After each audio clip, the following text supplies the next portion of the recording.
This is Damian Robinson, and what I'll be discussing with you today are classrooms of the future. As you can see, not everything is always just black and white. Um, in the past, it was always black and white, and then in the present day, everything's just normal like this.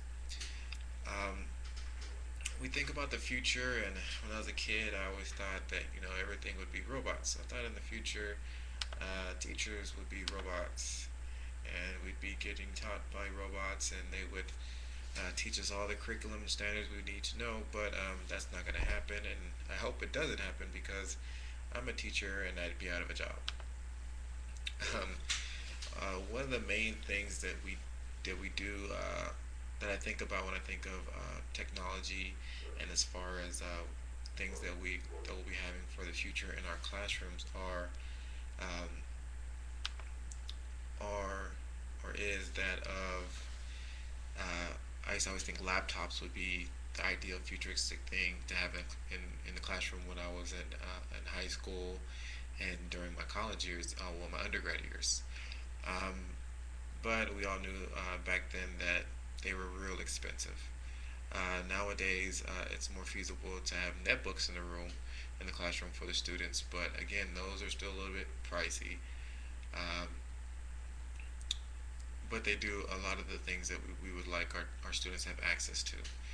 Um, if you look at e-readers and smartphones and iPads and iPhones, 90% of what we do on the internet or using the technology for is just social networking, e-reader apps, other apps, little games, web browsing, web apps, things of that nature. So you really don't need the actual laptops in the classroom. You don't need that much technology. You're not going to be rendering software or making videos or doing video production with the students unless you have a class for that.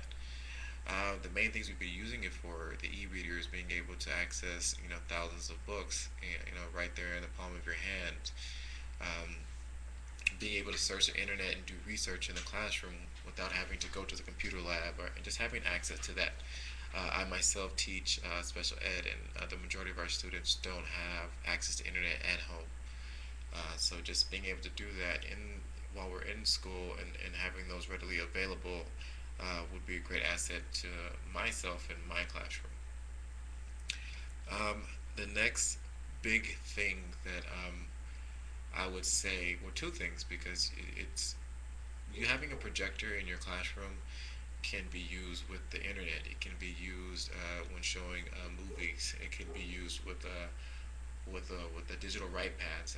I myself have an inner write pad in my room, and I use that on a daily basis, especially when teaching math. It allows me to use a projector to use it as a whiteboard, but still walk around and roam around the room and check the students for understanding.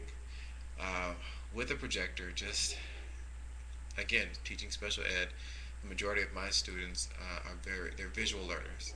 So just reading words out of a book or trying to explain those kind of things to them, they don't get it.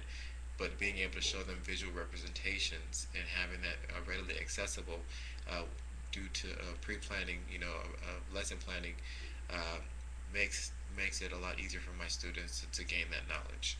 Something simple is just projecting the book on the board. I know for science, and then being able to go through the little Adobe and web apps that they have to show the solar system and things like that.